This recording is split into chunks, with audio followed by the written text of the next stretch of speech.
Beauty lies in the I of the beholder। सुंदरता आंख में है, दिल में है, बाहर नहीं है। सबसे पहले हम लोग प्रश्न पूछेगा, कौन से देश का है आप लड़का है, लड़की है, पढ़ा लिखा है, नहीं पढ़ा लिखा है, उसी के मुताबिक पैसा है, नहीं है, उसी के मुताबिक जांच पड़ताल करके फिर आपका जोड़ता है उनसे रिलेशन। बेवकूफ है हम लोग। जब इस दुनिया में आया क्या लेके आया था? कुछ भी नहीं लिया था। मुंह में दांत नहीं, सिर में बाल नहीं, रिश्तेदार तो छोड़ो, पैसा छोड़ो, कपड़ा भी नहीं, नंगा आया रोते हुए। उस वक्त किस चीज का हमको जरूरत था? धर्म भी जरूरत नहीं था उस वक्त।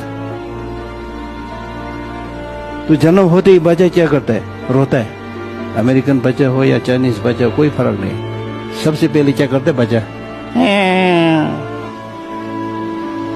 वही है उसका लैंग्वेज, वही है, और दूसरा है ही नहीं। क्या कर सकते बेचारा? तो अब मुझे बताओ कि जब वो चिल्लाता है, वो क्या चिल्लाते वक्त वो कुछ बोल रहा है? कुछ चाहिए? क्या चाहिए बोलता है वो नहीं बोल रहा है कि हमको बौद्ध धर्म के बारे में विस्तार से भाषण दो। बोल रहा है? नहीं बोल रहा है? नहीं बोल रहा है ना? नहीं बोल रहा है ना? वो क्या बोल रहा है? ये बोल रहा है कि मुझे प्रेम चाहिए, बस मुझे